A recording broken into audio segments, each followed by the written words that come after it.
ও বড়দি কিছু হবে না বলছি। মানুষ কত আর চাপ নিতে পারবে, এইখান দিয়ে বেরোতে হবে আমাদের, এই সব একদম মাথা দিয়ে হাঁটিয়ে দিতে হবে। হ্যাঁ, এইখানে যদি অন্য কেউ থাকতো বুঝিয়ে দিতাম। তো চলো বেরোই, ফালতু কথা না বাড়িয়ে। তো বন্ধুরা, তোমরা সকলে আশা করছো অনেক ভালো আছো। তো তোমরা টাইটেল এবং থাম্বনেল দেখে তো বুঝতেই পেরে গেছো যে আজকের ভিডিওটাতে আমি কি বিষয়ে আলোচনা করব।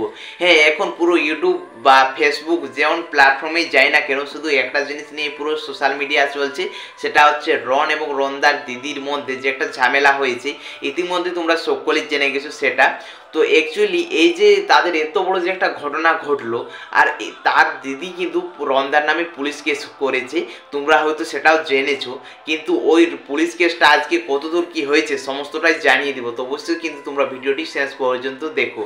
তো এই যে তাদের মধ্যে যে একটা মনোমালিন্য সৃষ্টি হয়েছে ভাই এবং দিদির মধ্যে, অনেকে কিন্তু তাদেরকে অনেক খারাপ খারাপ মন্তব্য করছে। অনেকে আবার দোষ করছে যে রনদার দোষ, আবার অনেকে কিন্তু বলছে যে তার দিদির দোষ। তো অ্যাকচুয়ালি কার বেশি দোষ রয়েছে সমস্তটাই এই পাই টু পাই আজকে আমি তুলে ধরবো। তো চলো আর বেশি কথা না বাড়িয়ে কোনখান থেকে তাদের যে ঝামেলার উৎপত্তি সেখান থেকেই চলো তোমাদেরকে একটু জানিয়ে দিই।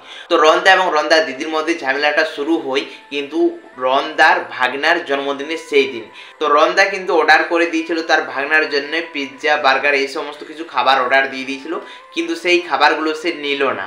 অর্থাৎ তার দিদি কিন্তু ডেলিভারি বয়কে কল করে ডাকে এবং সেই মারফত সে বুঝতে পারে যে এগুলো কে পাঠিয়েছে। সেখানে সে কিন্তু নাম ধরে জানায়নি যে আমাকে রন পাঠিয়েছে, কিন্তু হ্যাঁ ওখান থেকে আমরা বুঝতে পেরে গেছি যে রনদা কিন্তু তার জন্য ওগুলো পাঠিয়েছিল। কিন্তু সে একটা অনেক বড় কথা বলেছে, যে বলছে এরকম আদিক্ষেতা করবেন না, যেখানে বলছে মনের ভক্তি নেই সেখানে এরকম খাবার দিয়ে বলছে প্লিজ এলে আমাকে পাঠাবেন না, আমার ছেলেগুলো খাতে পায়, ওইরকমভাবে একটা কথা বলছে। সেটা সেখান থেকে কিন্তু রনদার অনেকটাই খারাপ লেগেছে, কারণ সে অর্ডার দিয়ে কিছু খাবার পাঠিয়েছিল তার ভাগনার জন্য, সেটা যখন সে ফেরত দিয়ে দেয় সত্যি খুব খারাপ লেগেছিল তার। এমনকি সে জ্যাকেট নিয়ে এসেছিল, যে প্রীতি এবং রন দুজনেই ঘুরতে গিয়েছিল, তোমরা তো ইতিমধ্যে জানোই। সেখান থেকে একটা ভালোবেসে তার ভাগনার জন্য জ্যাকেট এনেছে, সেটা কিন্তু তার দিদি কিন্তু রনদার কাছ থেকে নিতে মানা করেছে। মানে একটা ছোট্ট বাচ্চাকে শিখাচ্ছে যে না তোমার মামু যেটা দেবে সেটা নেবে না, মানে এরকম ভাবে। তারপর সেই বার্থডে সেলিব্রেশনের দিন কিন্তু চলে যায় রনদা তার ভাগনার জন্মদিন সেলিব্রেশন করতে। হয়ে যায় তাদের মধ্যে একটি ঝামেলা, অর্থাৎ রন এবং রনের দিদির মধ্যে। ইতিমধ্যে কিন্তু একটা বটি নিয়ে আসছিল অনেক কিছু। তো ওই সমস্তটা তোমরা হয়তো অনেকবার শুনেছো বা দেখেছো, ওটা নিয়ে আর আমি কিছু বলছি না।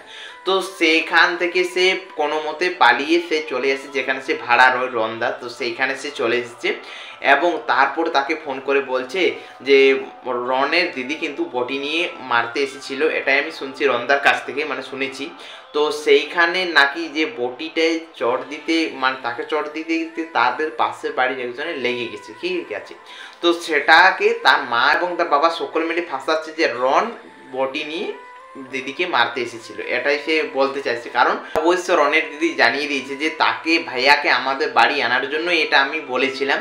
তো যাই হোক বন্ধুরা, তোমরা জানো যে তারপর কিন্তু সেখানে থেমে যায়নি ঘটনাটা। তারপর কিন্তু চলে যায় রনের দিদি পুলিশের কাছে কেস করার জন্য।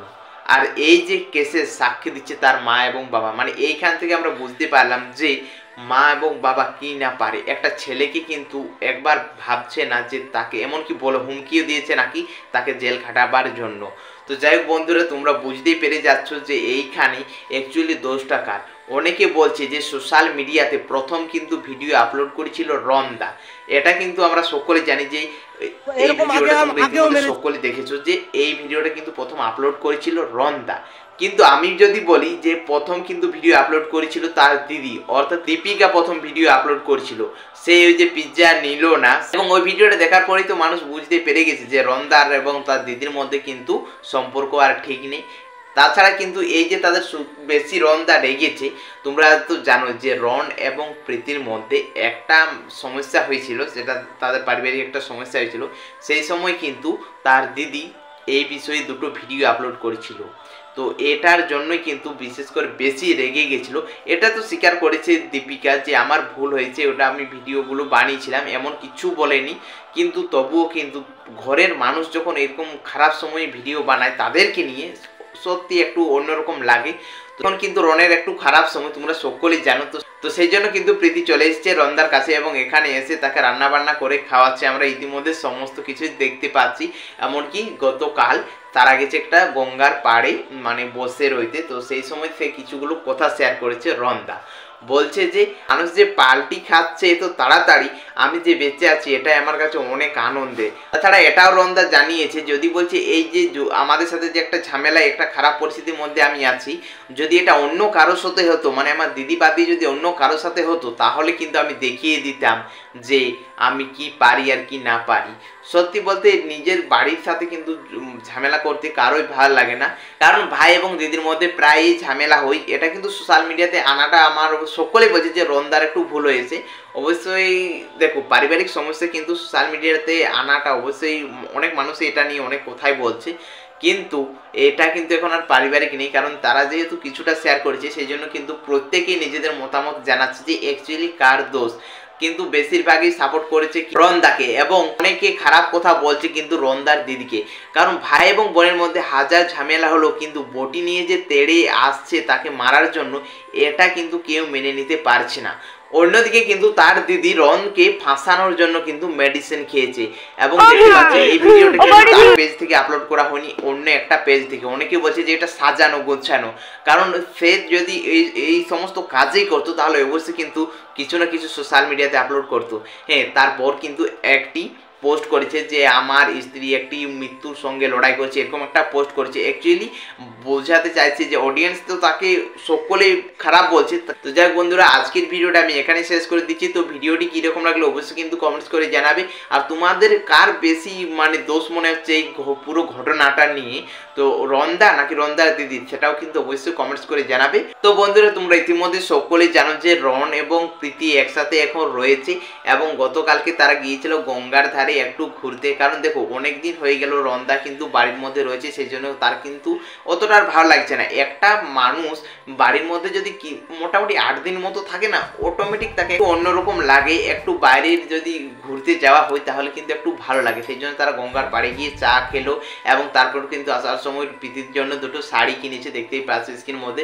সো বন্ধুরা, তোমরা যদি জানতে চাও যে প্রীতি কেমন শাড়ি কিনেছে, তো সেটা দেখার জন্য কিন্তু অবশ্যই তোমাদেরকে যেতে হবে প্রীতি মণ্ডল ইউটিউব চ্যানেলে। সেই যাই হোক বন্ধুরা, আরেকটা কথা প্রীতি জানিয়ে দিল, যেটা কিন্তু কেউ বিশ্বাস করতে পারছে না। প্রীতি মণ্ডল যে তার ফেসবুক পেজ কিন্তু নেই, মানে আছে এমনটা নয় যে নেই, কিন্তু যে তার 5 লাখ 8 লাখ 3 লাখ এরকম যে তার নাম যে ফেক পেজ রয়েছে, এগুলো কিন্তু কোনোটাই প্রীতি মণ্ডলের নয়, ওগুলো সমস্তটাই হচ্ছে কিন্তু ফেক পেজ। এবং প্রীতি মণ্ডল একটা ফেসবুক পেজে কাজ করে, সেখানে তার ফলোয়ার্স রয়েছে মাত্র 36,000 মতো। আশা করি তোমরা ইতিমধ্যে সকলে জেনে গেছো যে প্রীতি ওটা নিজেই শেয়ার করেছে। তো যাই হোক বন্ধুরা, আজকের ভিডিওটা আমি এখানে শেষ করে দিচ্ছি। তো ভিডিওটি কীরকম লাগলো অবশ্যই কিন্তু কমেন্টস করে জানাবে, আর তোমাদের কার বেশি মানে দোষ মনে হচ্ছে এই পুরো ঘটনাটা নিয়ে, তো রন্দা নাকি রন্দার দিদি, সেটাও কিন্তু অবশ্যই কমেন্টস করে জানাবে। আজকের এই ভিডিওটা আমি এখানে শেষ করে দিচ্ছি, আর চ্যানেলে যদি নতুন হয়ে এসেছো তো অবশ্যই চ্যানেলটি সাবস্ক্রাইব করে দিবে। তো চলো, দেখা হচ্ছে নেক্সট ভিডিওতে খুব তাড়াতাড়ি। ততক্ষণে তোমরা সকলে সুস্থ থাকবেন, ভালো থাকবেন। চলো, বাই বাই।